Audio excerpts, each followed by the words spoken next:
Good morning, 704. How are you guys doing today? I hope pretty good. All right, so what we're going to do, we're going to quickly start with our quick meditative session. I'm going to have you close your eyes. Close your eyes.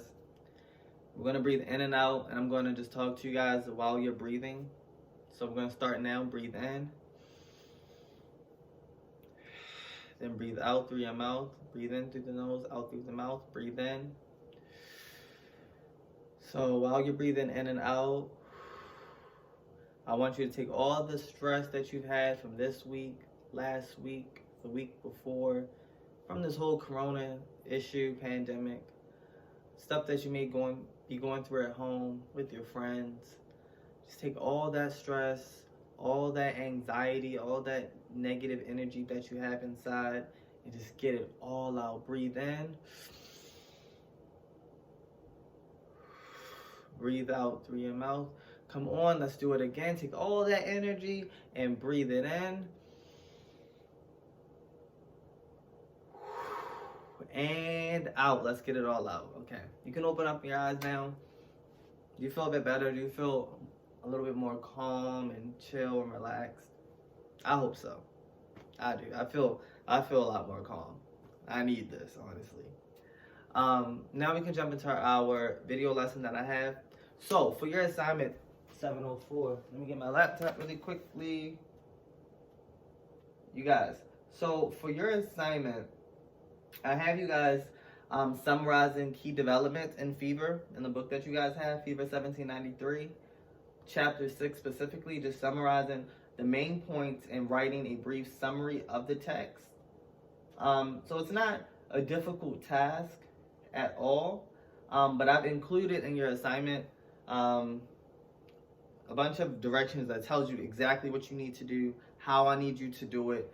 Sometimes I feel like when we're given assignments like this of writing a summary, we just want to write everything that we hear. And I see that in some of your writing, where I read you something or we're reading something and you just write every single thing, every detail. Oh, well, this character did that and this was taking place here. And that's good to write a lot, but you want to make sure you're getting all the main points. You don't want to write all of this information and it's not all necessary or helpful for us understanding the plot more or understanding the characters more, right?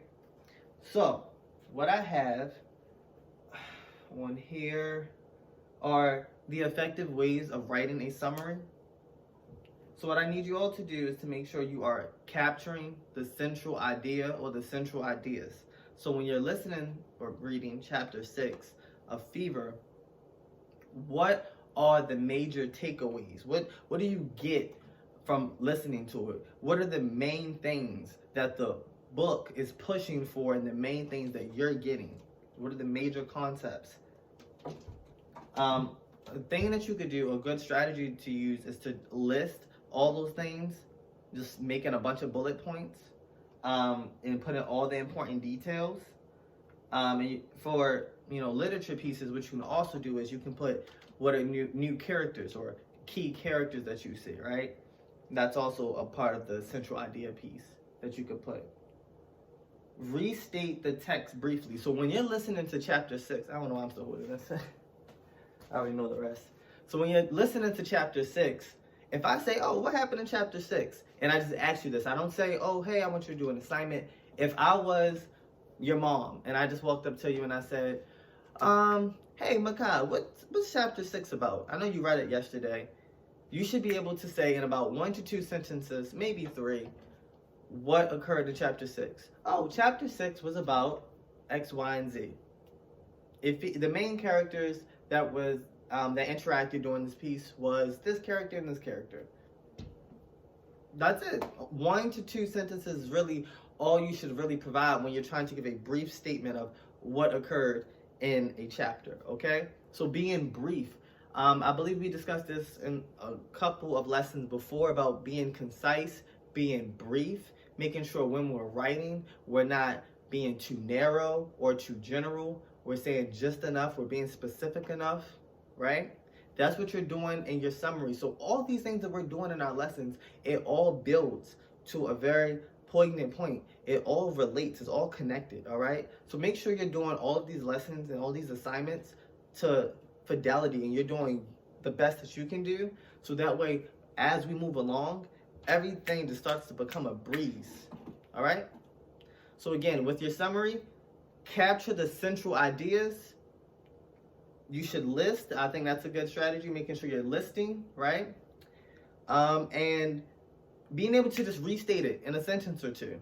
You can do it. You can give me a paragraph and you can tell me a lot, but you should also be able to know enough to just be brief and give me 1 or 2 sentences about what it's about. And also make sure, and this is the most important piece, make sure the writing is in your own words. Do not take every single word you hear and write it down. That's not being original.